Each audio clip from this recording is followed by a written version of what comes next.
السلام علیکم۔ تو دوستو آج آپ کا بھائی پھر ایک نئے اسلامک بیان کے ساتھ آپ کے پاس آ گیا۔ تو دوستو اگر آپ ہمارے چینل پہ نئے آئے ہو تو آپ ہمارے چینل کو سبسکرائب کریں اور بیل آئیکن بھی دبا دیں تاکہ ایسی اسلامک سوال جواب اور اسلامک بیان کی ویڈیو آپ تک سب سے پہلے پہنچ سکے۔ تو دوستو آئیے ویڈیو شروع کرتے ہیں۔ درخت میں لگے ہوئے پھلوں کے بیچنے کی صورتیں۔ مسئلہ: باغ کی بہار پھل آنے سے پہلے بیچ ڈالی یا ناجائز ہے؟ یوں ہی اگر کچھ پھل آ چکے ہیں، کچھ باقی ہے، جب بھی ناجائز ہے، جبکہ موجود اور غیر موجود دونوں کی بیع مقصود ہو، اور اگر سب پھل آ چکے ہیں تو یہ بیع درست ہے، مگر مشتری کو یہ حکم ہوگا کہ ابھی پھل توڑ کر درخت خالی کر دے، اور اگر یہ شرط ہے کہ جب تک پھل تیار نہیں ہوں گے درخت پر رہیں گے، تیار ہو جانے کے بعد توڑے جائیں گے، تو یہ شرط فاسد ہے اور بیع ناجائز۔ اور اگر پھل آ جانے کے بعد بیع ہوئی مگر ابھی مشتری کا قبضہ نہ ہوا تھا کہ اور پھل پیدا ہو گئے تو بیع فاسد ہو گئی،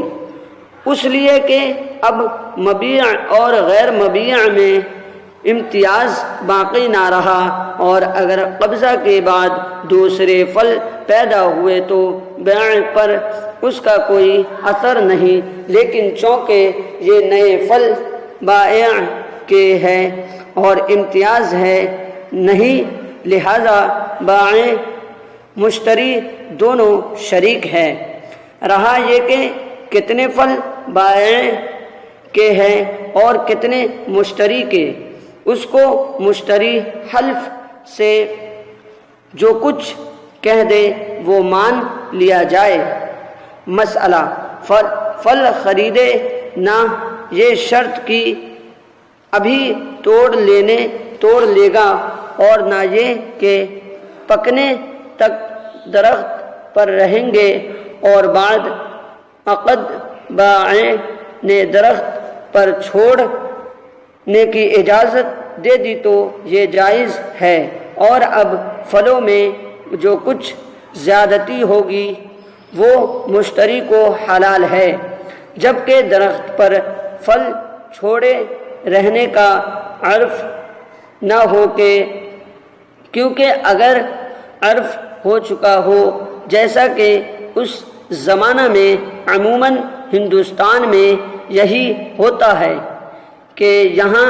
شرط نہ ہو، جب بھی شرط ہی کا حکم ہوگا اور بیع فاسد ہوگی۔ البتہ اگر تصریح کر دی جائے کہ فی الحال توڑ لینا ہوگا، اور بعد میں مشتری کے لیے بائع نے اجازت دے دی تو یہ بیع فاسد نہ ہوگی، اور اگر بیع میں شرط ذکر نہ کی اور بائع نے درخت پر رہنے کی اجازت بھی نہ دی مگر مشتری نے پھل نہیں توڑے، تو اگر پہلے کی نسبت سے پھل بڑے ہو گئے تو جو کچھ زیادتی ہوئی اسے صدقہ کرے، یعنی بیع کے دن پھلوں کی جو قیمت تھی اس قیمت پر آج کی قیمت میں جو کچھ اضافہ ہوا وہ خیرات کر دے۔ جیسے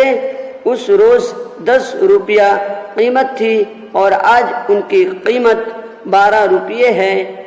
تو 2 روپیے خیرات کر دے، اور اگر بیع ہی کے دن پھل اپنی پوری مقدار کو پہنچ چکے تھے، ان کی مقدار اس زمانہ میں کچھ نہیں بڑھی، صرف اتنا ہوا کہ اس وقت پھل پکے ہوئے نہ تھے، اب پک گئے تو اس صورت میں صدقہ کرنے کی ضرورت نہیں، البتہ اتنے دنوں بغیر اجازت اس کے درخت پر چھوڑ رکھنے کا گناہ ہوا۔ مسئلہ پھل خریدے اور یہ خیال ہے کہ بیع کے بعد اور پھل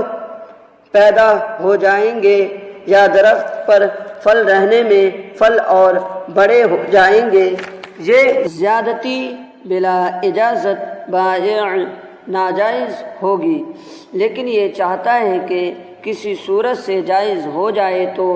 اس کا یہ حیلہ ہو سکتا ہے کہ مشتری ثمن ادا کرنے کے بعد بائع سے باغ یا درخت بٹائی پر لے لے، اگرچہ بائع کا حصہ بہت تھوڑا قرار دے، مثلا یہ کہ